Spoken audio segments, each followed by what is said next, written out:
नमस्कार रसिक मित्र हो, वाचक मित्र हो.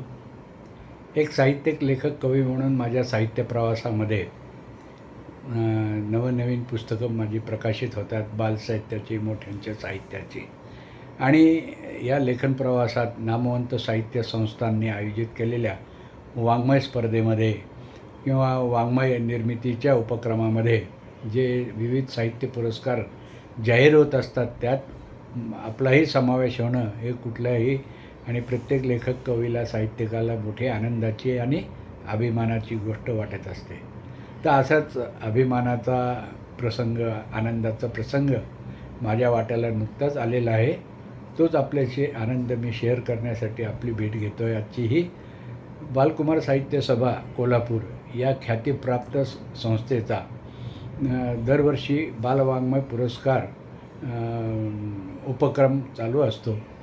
यावर्षीच्या म्हणजे 2025च्या उत्कृष्ट साहित्य निर्मिती बालवाङ्मय या त्यांच्या उपक्रमामध्ये बालकविता विभागात पावसाचे गाणे या माझ्या बालकविता संग्रहाची निवड झाली आणि मराठी बालकुमार साहित्य सभा कोल्हापूर या संस्थेने मला पावसाच्या गाण्यासाठी त्यांचा उत्कृष्ट साहित्य निर्मितीचा पुरस्कार प्रदान केला. दिनांक 7 मार्च रोजी 31वे बालकुमार साहित्य संमेलन या संस्थेचं संपन्न झालं. त्या संमेलनात हे पुरस्कार वितरित करण्यात आले, पण मी तिथे उपस्थित राहू शकलो नाही, तब्येत ठीक नसल्यामुळं. पण संस्थेने माझे साहित्यिक मित्र श्री सचिन बेंडभर, हेही बालकुमार साहित्य सभा कोल्हापूरच्या या साहित्य स्पर्धेतले पुरस्कार प्राप्त साहित्यिक आहेत. श्री सचिन बेंडभर सर हे माझा पुरस्कार पुण्याला माझ्यापर्यंत घेऊन आले आणि त्यांच्या हस्तेच हा पुरस्कार जणू मी स्वीकारला असं मी या व्हिडिओच्या माध्यमात मराठी बालकुमार साहित्य सभा कार्यकारिणीच्या सभासदांना नम्रपणे सांगू इच्छितो की आपण मला दिलेला पुरस्कार माझ्यापर्यंत पोहोचला.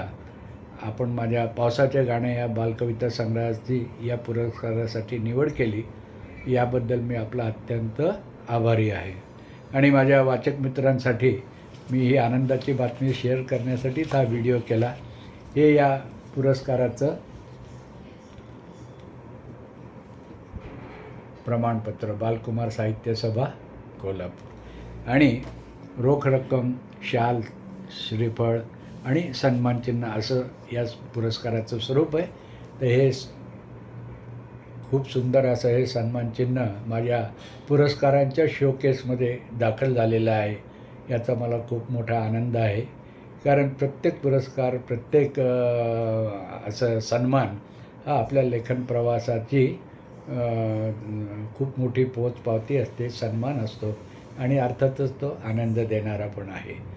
या पुरस्काराने असाच खूप मोठा आनंद मिळाला आणि या सगळ्या प्रवासामध्ये रसिक वाचकांचं शुभेच्छा, सगळ्या सहकारी लेखक कवींचा असलेला सहप्रवास हा असा पुरस्कारांनीच साजरा होत असतं आणि हा असा प्रवास आनंददायक चालू असतो.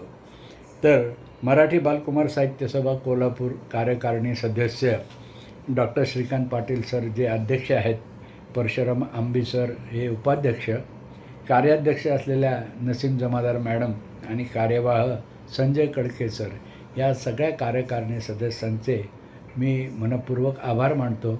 या सगळ्यांना धन्यवाद देतो की आपण आपल्या या उत्कृष्ट साहित्य निर्मिती 2025 साहित्य पुरस्कार स्पर्धेत पावसाचे गाणे या माझ्या साहित्यकृतीचा विचार केला, या बालकविता संग्रहाला पुरस्कार देऊन सन्मानित केलं, अर्थात माझाही सन्मान केला. याबद्दल आपला मी अत्यंत आभारी आहे आणि यापुढेही आपल्या उपक्रमात सहभागी होण्यास मला आनंदच आहे. रसिक वाचक मित्र हो, तुमच्या शुभेच्छा बळ असंच पाठीशी असू द्या, जेणेकरून हा माझा लेखन प्रवास उत्तमोत्तम साहित्य निर्मितीने सफल संपूर्ण व्हावा. भेटूया नव्या व्हिडिओमध्ये. नमस्कार.